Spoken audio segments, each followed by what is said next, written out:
Today, we're joined by Sadra Shokouhi, CTO and co-founder of Hashthink, a leading AI automation company specializing in AI and machine learning solutions. Based in Canada, Hashthink is known for its innovative approaches in AI modeling, edtech, law tech, and marketing. It's going to be an interesting conversation. Saeedra is an interesting guy, I have to say. So welcome, Saeedra. Thank you very much. Thanks for having me. Of course. So let's, as always on this podcast, start from the top.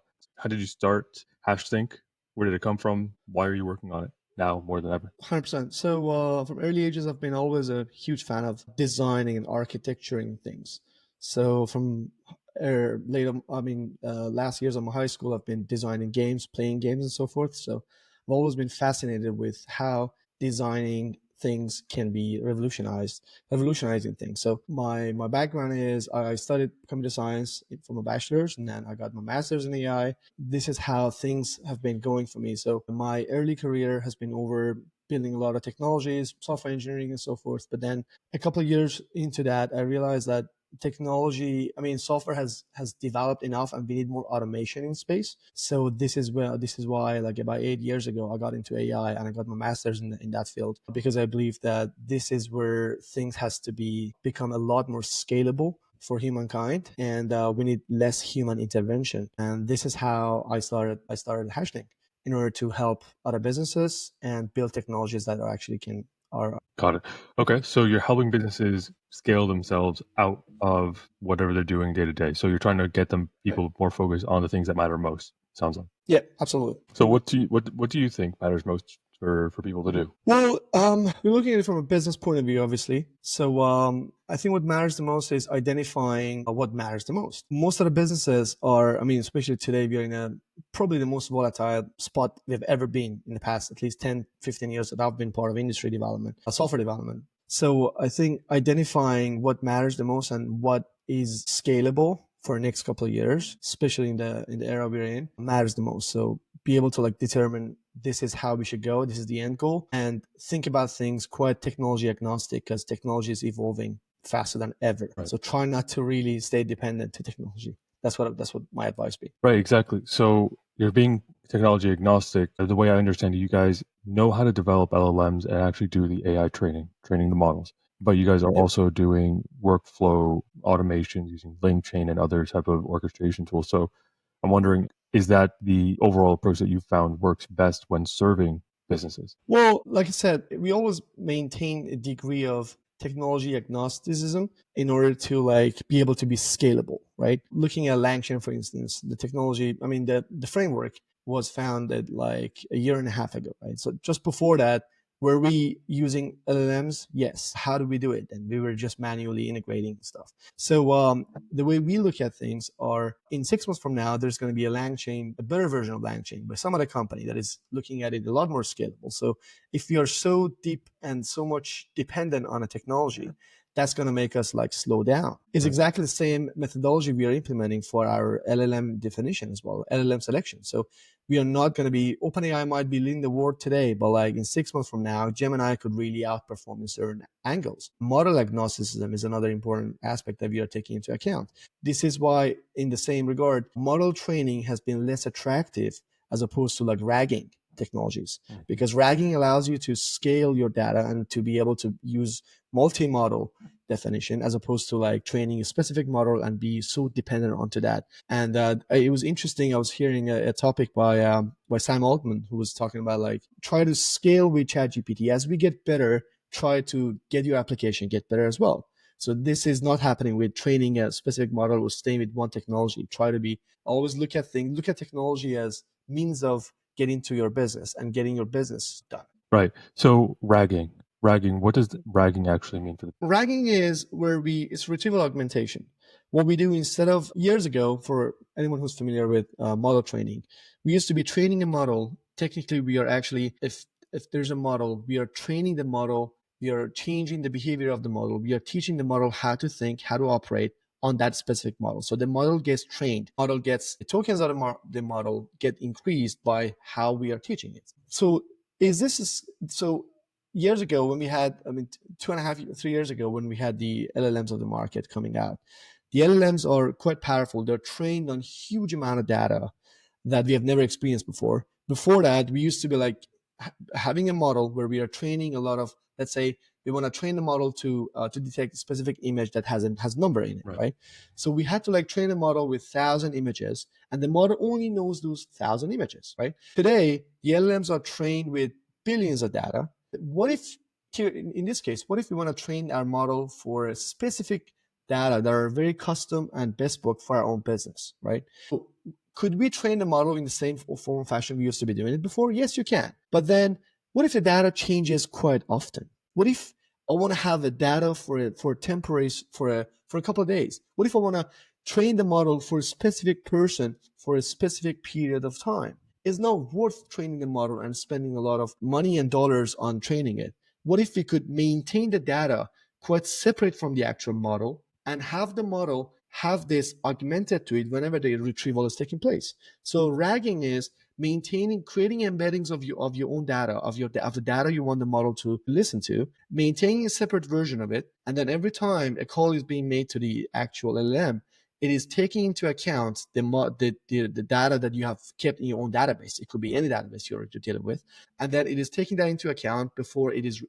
retrieving the data to the user. So that way you're able to technically do the model training while your model stays isolated on its own way, and your database could increase or decrease on a daily basis. So let's anonymize it in a way to potentially like the knowledge bases that people are talking about when Right. they're trying to, let's say, spin ChatGPT up and put the GPT together, right? Yeah. Is something Yep. like that. Now it sounds like it Yep. could be a bit more technical than just that. It could be that you don't have PDF versions of your data, you have actual databases, right? Different Right. areas, different locations, and you just need to put that together into some sort of data layer. That's where they call you 100%. guys in. It's like, oh, okay, it's a bit more sophisticated than just some PDFs. Well, I mean, not only that, there's always a business side that needs to be well maximized. So technology today is enabling us to identify a lot of hurdles that businesses have. We're able to like better identify and allow you to zoom out of your business and try to look at a compartmentalized version of your business in a way that break down the actual business into pieces and see how we could like utilize technology to improve certain part of that in order to scale and excel in certain manners and aspects. So it could be cutting costs, it could be improving the velocity of applications, it could be adding performance, or it could be improving accuracy, right? So I think it's a combination of business that requires those technologies to improve, and as well obvious complexity that today is existing with a lot of huge databases, and be able to actually make sense of it. That's another huge part that is missing still. With the we're in 2025, April 24th, still it's huge amount of data is out there for every single business has been collecting for years and years, and we need something to make sense of it. That's what we've been striving and we've been helping a lot of businesses with. I actually interviewed a founder of a startup called Base Jump that basically does something like that, where they create a layer on top of the data of any sort of Right. like, this is mostly for enterprise and midsize, but they create a layer on top of the data. They make the data conversational, and they make SQL queries conversational as well. So then anybody in the organization can start querying for data, and there's no right access to it. So people can just get the data that they need in the moment, and it's like a step change in delivering insights and then taking action on insights. Now, Yeah. it sounds like for the people who can't afford Base Jump, or don't know about it, or need a bit more of a custom solution, then that's when they need to bring somebody like you in to figure out what the use case is. Is that right? Yeah. In the same regard, we have developed some solutions that are quite off the shelf, where it allows you to automate a lot of SQL queries or try to make sense of the well-known databases that you have, your MongoDB or your Elasticsearch databases that normally collect a lot of unstructured data. And you wish to, like, for instance, build a tool that allows you to have a conversational query on your Elasticsearch or your MongoDB. It gets automatically creating embedding versions of the data, and it's allowing you to ask questions from it, and it's also allowing you to make sense of it by throwing analytics, by like drawing illustrations off of it. You could be asking questions on like, make a conclusion on what happened last 3 days with my sales. So it is able to get connected to your database, read about what has been happening, and try to give you some illustrations graphically.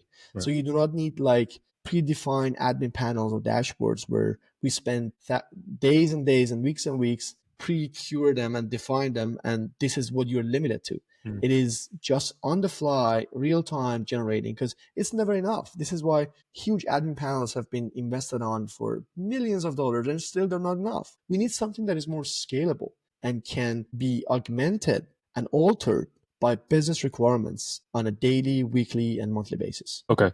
So let's step through maybe how a small business or medium-sized business can start creating what they need in order to create that sort of like insights layer that you're talking about. If it's a small business, it could be as simple as starting to put everything into an Airtable database, right? Right. If then at a certain point, like they might graduate to a single table SQL database. Now, I'm just wondering how would you recommend people start readying themselves so then they can just install some sort of conversational layer on top of their data? Well, I think the first step is I always recommend compartmentalizing data, compartmentalizing pieces of your business into different segments and try to not look at it as one thing that you're dealing with, because it's no more one thing. You could be looking at, hey, I'm looking at a scenario where I handle certain users this way and that way, but then there could be two processes. It could be broken down into pieces, and then pieces can be either handled differently or handled sequentially in a form of fashion that AI can handle.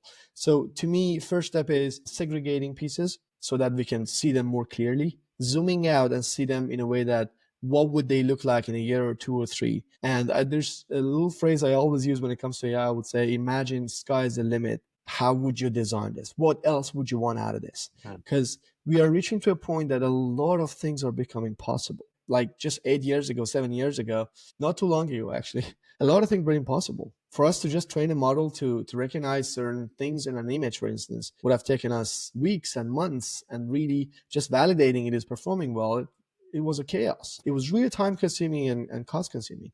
But today is a lot simpler. So first step, I would say, break it down into pieces. Second of all, look at what market trends are when it comes to what you're working on. And I would really advise staying away from solely just building things custom. One of the things that we really, really also take into account is utilizing existing technologies and integrating with what's out there, whether it's open source or closed source, in order to not having to build the engine. Because as they scale, who scale, right? So we are living in a world of customization plus integration and a classical version of things. Like Jeff Bezos said a couple of months ago, was very interesting. He said, everybody's asking what's going to change. How do I optimize my business? How do I stay up to date, stay in the actual wave of things? Nobody's really asking what's not going to change. Think about it for a second. What's not going to change? So try to always have a version and sense of what's not going to change into your business,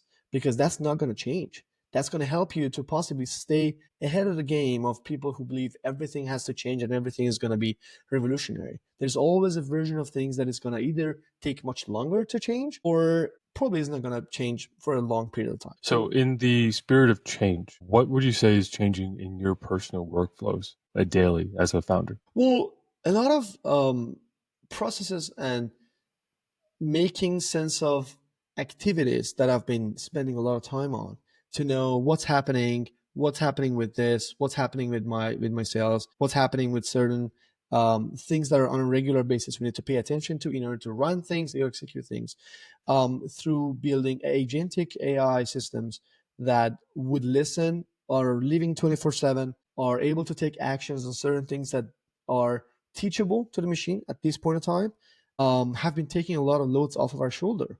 And it's been insanely positive, to be honest.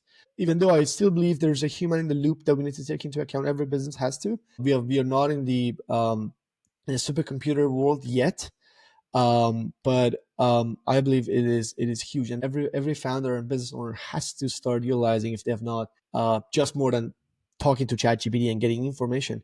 Try to do basic APIs. Try to build agentic AIs to handle a lot of things that they spend and waste time on. Important decision making. Sure, you can still stay with your manual time and spend time on them, but there's a huge number of processes that can be automated. So what sort of things have you automated within your business so far? Like key things. Right. We have automated certain customer acquisition and customer retention strategies of ours. And for some of the clients we have worked with, so we have built agentic AI systems that are able to pick up the phone on our behalf, having access to entire data that our database or our client databases our partner databases are existing, are evolving, and be able to like make recommendations to the customers. So it's as if the 9 to 5 hours availability of the phone calls have gone away.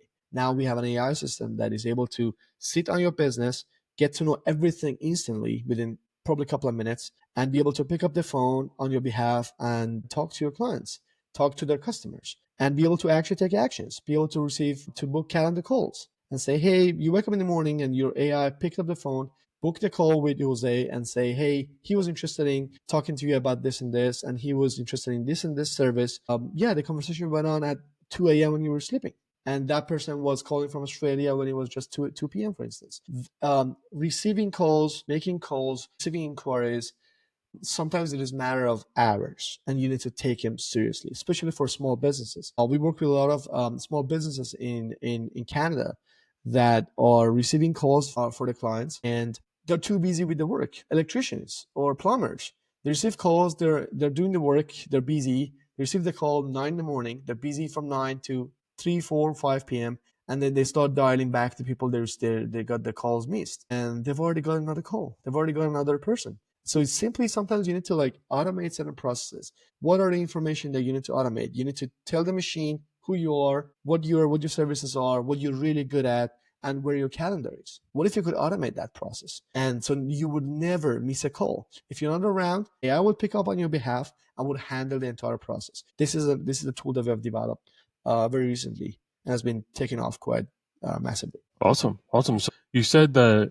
you wouldn't want AI to replace everything, or at least right now, it still requires a human in the loop. So Yep. what do you mean by that, and how are you basically trying to enact that with your clients? Well, think about it. At the end of the day, you're dealing with people. I heard this saying, if you don't understand people, you don't understand the business. People are not able to, at the end of the day, industry, let's call ourselves industry technologists. Technology is always one step ahead of people literacy. People are one step ahead, one step behind us. An average customer. An average customer has, after 2 years of properly using GPT, started trusting. And ChatGPT has been there. ChatGPT 2, 1, we all have tried it. People haven't. With the first version when they came out, it was trash, and some of us have tried it, and we are like, okay, that's not there. And when ChatGPT came out, everybody's like, oh wow, we have a revolution. So it has taken years for people to really start trusting and accepting AI to handle certain processes. It's exactly the same scenario here. If we start removing everything, all the human in the loop from day one, when people go on a call and AI picks up, take care of the entire pitch, the sales pitch, half of them are probably going to fail. I'm saying customer service can be handled for existing customers because they've already been sold. But can AI start selling as well? Yes, it can. But would people buy it? Have people been educated enough? Have people had the exposure enough to start trusting that AI would do the job? So there are still layers of trust that need to be worked on. I'm ready to spend months and years on so people will start accepting that. And yes, it is still not perfect. It is still making mistakes. There's still a degree of hallucination that we've been working on to really, really minimize. So this is why I believe, in general, a degree of human in the loop has to still stay until we both perfect improve really our models, as well as people exposure really massively increases. Funny enough, I actually had a conversation yesterday with the CTO of Hyperbound. Hyperbound are basically a YC startup that is doing like sales training using agents. They're getting like big, like Fortune 500 getting signed. And he was actually a machine learning engineer working on the ad algorithm at Meta. And we had a conversation yesterday. We were like, okay, well, what's going to happen over time? Like, they're working with sales, seeing it across the space, across different scales. At what point can AI actually replace humans? Right now, it seems like, at least in his perspective, it won't be able to replace a human being in sales without burning leads along the way for the foreseeable future, at least 5 to 7, maybe 10 years. Now, will it get to that point one day? Potentially. But it seems like right now, for the sales aspect of things, it isn't good with live voice being the caveat, right? Are you guys seeing something different with your companies? Right. Well, in a way, I agree with what he said. I'm not sure about the time though. Like, I don't generally think in 7 years there's going to be a huge amount of work and trillions of dollars invested into this industry. And with that amount of money, anything is possible. And most importantly, if you ask me, is people's exposure. If people get used to the fact that AI can pitch to them, can sell to them, and they can start trusting that, things are going to change. I don't necessarily think it's going to take 5 to 7 years or 10 years for AI to start selling, because at the end of the day, what does a salesperson do? Salesperson gets to know the actual business, understands it, learns certain tactic to sell, and that's all they do. What if an AI is trained on a million other sales pitches, knows all the information about your business as good as you do, as you as a human can memorize it, and is sympathetic enough that you don't feel like you're talking to a robot? And if people accept the fact that I don't mind talking to an AI and get sold on a $10,000 deal on the phone, I don't mind about that. As long as it does the job, I accept it. If people get to that point, it could be 8 months from now where AI phone sales take over the whole world. It's a matter of people accepting the fact that it is good, it is ready. I'm starting to accept that. Is it ready today? Absolutely not. We have tried it as well. It's a no-go. But for handling your existing clients who have already been sold, they just want their problems to be solved. They want customer service jobs done. They don't mind. It's been quite positive. Got it. So it really comes down to what people are willing to accept. So it sounds to me, maybe it comes back to those things that do and don't change. So in your perspective, what does and doesn't change in AI, or in the terms of like how people have accepted AI? They need to see it work. They need to be able to, like themselves, an average, let's call them illiterate or non-technology people who are able to use computers, average Excel sheets, etc. They're not technology people. If they're able to use it as good as they are able to use ChatGPT today, and they're able to see results, things are going to change. This is where I see it go, especially now that we are having agentic AIs coming to the picture that are able to think, plan, and execute, as opposed to right now where we just implement, like have an idea. We talk about, okay, execute this, do this based on this process.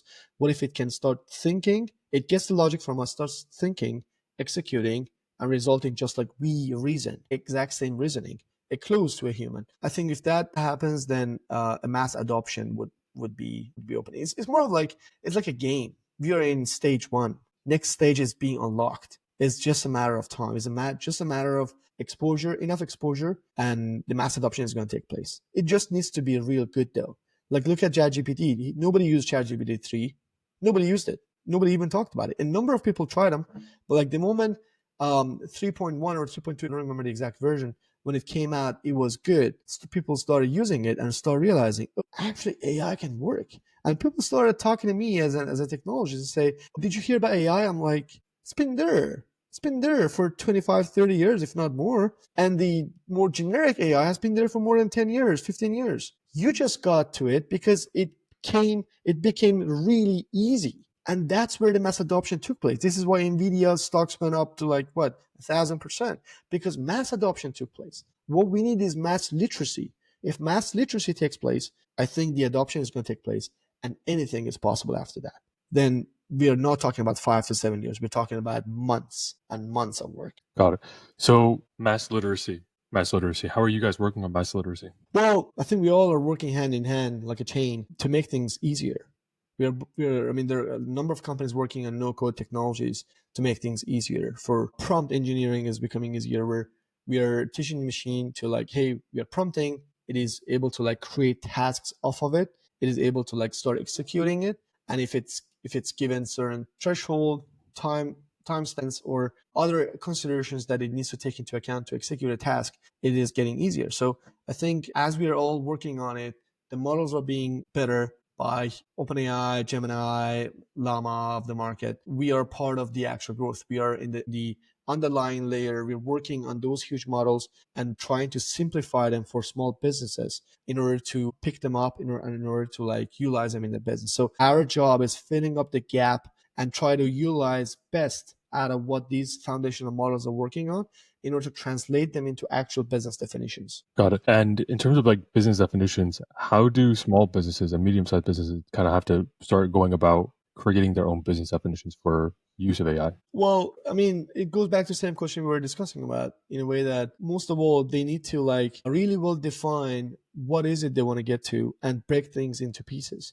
If they do that, they will start seeing things quite differently. I remember we spoke to one of our partners, one of the businesses that we partnered with. They were discussing about the fact that what if whatever changes we're going through right now is going to change in 6 months? It's such a waste of time, money, and effort. How do we stay ahead of the game? The answer is you don't. The answer is if you really want to stay up to date, you just got to adapt and utilize technologies that are scaling. That's the key. We are no more building things completely from scratch. We are utilizing, integrating open source, closed source technologies out there and use a lot of plug and play in order for your business to be scalable as they scale. Just like OpenAI scales, you need to scale with it at the same time. There's always hurdles with it. There's always a lot of complexity to handle. But I think you need to understand that fact. There's something interesting I said to a startup that was interested in working with us. They said we want to spend a year building this and this, and they gave me a huge roadmap. And I said, then you're going to fail. And they're like, you haven't even heard the whole idea. I'm like, yeah, whatever you spend a year building today is going to fail because we don't do that no more. This is not 2017. This is not 2015. You need to build it within 3 months, get out the market, start getting tractions, and go back and recycle and go back and redo it. It needs to be agile because technology is going to change. Whatever you're working on is going to get easier to build in 6 months from now. So you need to get along with it and get in the mud, get muddy, and then roll in the mud. That's how it is. Roll in the mud. Okay. So in terms of like social, in terms of small businesses, medium-sized businesses, they have to basically just start iterating, start enacting certain initiatives, figure out what works and what doesn't. From there, move forward. You mentioned something earlier before the podcast, this idea of building less and integrating more in terms of like using an ecosystem. That's basically what you're touching on? Right. Well, yeah, there's an Indian company that I knew, one of the founders. The first version of the OpenAI when the API and the trainability of it came out, I think it was late 2022. They are one of the first companies that started training a model with them, right? I think it was GPT 3.1 or something. So they spent, I think, over $2 million training the model on multiple different purposes. And then when the new model came out, they were literally having stroke because their mentality was over the same mentality of 7 years ago, 10 years ago, that, oh, if I want to do something, I need to train a model. And then when the new model came out, they're like, so how the hell are we able to like train the new model? Because the new model is better, right? So we need to spend the same amount of money. So it just doesn't work. And then think about it. What if for certain use cases, you wish to use multiple models? What if you want your AI, whatever tool you're working on, to in certain scenarios use Gemini, in certain scenarios use Perplexity, and in certain scenarios use OpenAI, or a combination of the three, right? You need to always think about it in a way that the models are going to scale and one is going to outperform the other. So your business has to stay quite independent to that. This is why ragging has been going over the roof. People are really intending to use ragging, and even for scenarios that ragging becomes quite hard to use, they're utilizing other ways of ragging in order to solve the problem of, I don't want to train a model no more. It's just so limiting me. It's so restrictive to train my model. So that's what I mean by staying agnostic to the models. Got it. So what about this recent trend where they're, instead of going after LLMs, they're doing SLMs, small language models? Right. Is there still some utility, wonderful. you think? Absolutely. Like, look at today we are able to run SLMs on iPhones, right? SLMs, for everyone's, if people don't know, is small language models. Small language models, they're trained on obviously less number of tokens and less number of context there, but they're able to handle smaller jobs. For certain scenarios, you don't need LLMs actually. For jobs that are able to, like, maybe somebody's writing a search in the search bar, you just need it to be real fast and maybe real cheap, right? You're able to run the SLM. Microsoft has a lot of good models. We have been utilizing them for SLMs. You're able to host it on your own server. No GPU is required. On typical 4GB, 8GB RAM server, you're able to run it and it does a job. So it's a matter of a business requirement of yours. If you don't require a lot of NLP, a lot of language processing, a lot of contextual understanding for your business, SLM would do the job. And actually, interestingly, we sometimes try to use the SLMs first and see if you're able to get the feedback done or if you're able to do the job And if not, it would just start using an LLM. Because at the end of the day, if a business model is not able to understand whether an SLM would do the job enough or not, it is able to build a reinforcement model where, based on the user's feedback, obviously, whatever system you use, there's a form or fashion of feedback, right? Thumbs up, thumb down. People say this is not what I'm looking for, etc. The moment it starts getting a feedback that is not nailing the job, it will start utilizing an LLM behind it. So it just automatically, agentically pivots. Interesting. So SLMs potentially, but ultimately you need to use the right model that's best for the use case. We've covered a lot of territory. In terms of what's next, what do you see happening over the next 1 to 2 years for small businesses? What do people need to be prepared for, and what do they need to be taking action on now? Well, look at your business and look at any human interaction you're having, anything that you're spending time, especially when it comes to things you're spending on, anything you're spending your time on the computer, let's just put it that way, could get automated.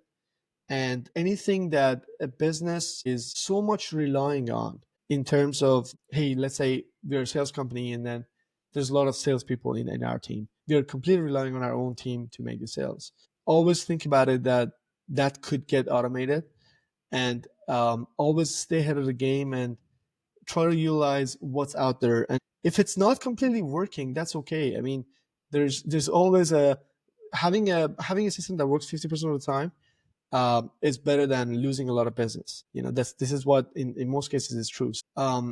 If I was, for business owners, I would say have a look at what's happening in your industry and try to adapt and try to be open to the fact that every AI is gonna fail in a form or fashion. Just a couple of days ago, Jim and I had a hiccup. Something was completely off with the chatbot. You're talking about a $3.5 trillion company. That's Google. They had hiccups. Be open to it. Don't wait for perfection. It would never be perfect. It would never be completely perfect.